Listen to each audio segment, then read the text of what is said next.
Hi, third graders. Today we're going to read The Other Side by Jacqueline Woodson.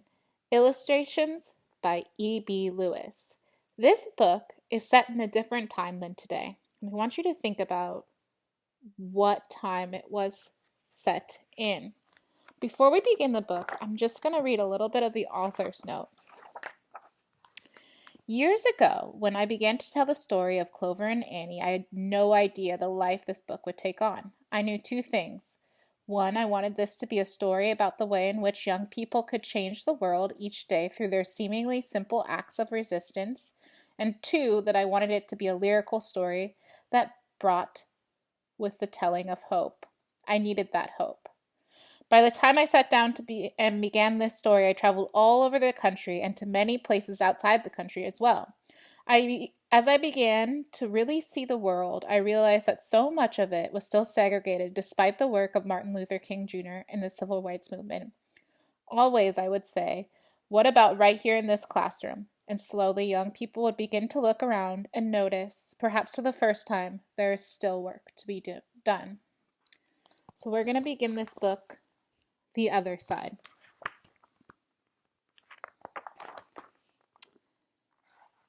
That summer, the fence stretched through our town seemed bigger. We lived in a yellow house on one side of it. White people lived on the other. And Mama said, "Don't climb over that fence when you play." She said it wasn't safe. That summer, there was a girl who wore a pink sweater. Each morning, she climbed up on the fence and stared over at our side. Sometimes I stared back. She never sat on that fence with anybody. That girl didn't. Once, when we were jumping rope, she asked if she could play. And my friend Sandra said no, without even asking the rest of us. I didn't know what I would have said. Maybe yes, maybe no. That summer, everyone and everything on the other side of that fence seemed far away. When I asked my mama why, she said that's because that's the way things have always been. Sometimes when me and Mama went into town, I saw that girl with her mama. She looked sad sometimes, that girl did. "Don't stare," my mama said. "It's not polite." It rained a lot that summer. On rainy days, the girls sat on the fence in a raincoat. She let herself get all wet and acted like she didn't even care.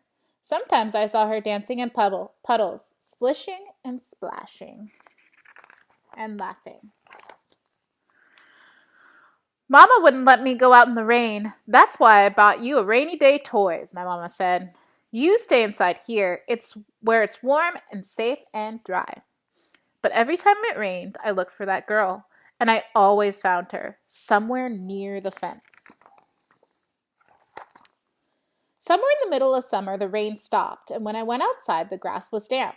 The sun was already high up in the sky, and I stood there with my hands in the air. I felt brave that day. I felt free.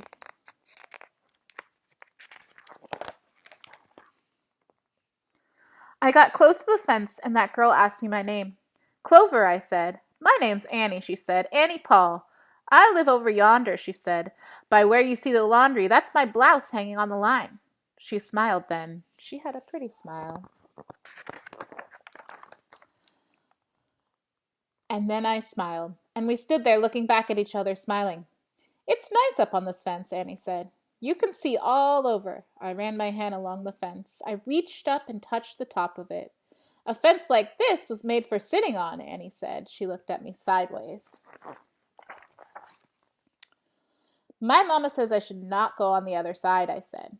"My mama says the same thing, but she never said nothing about sitting on it." "Neither did mine," I said. That summer, me and Annie sat together on that fence. And when Sandra and then looked at me funny, I just made believe I didn't care. Some mornings, my mama watched us. I waited for her to tell me to get down from that fence before I break my neck or something. But she never did. "I see you made a new friend," she said one morning, and I nodded, and Mama smiled. That summer, me and Annie sat on that fence and watched the whole wide world around us. One day, Sandra and them were jumping rope near the fence, and we asked if we could play. I don't care, Sandra said. And when we jumped, Sandra and me were partners the way we used to be.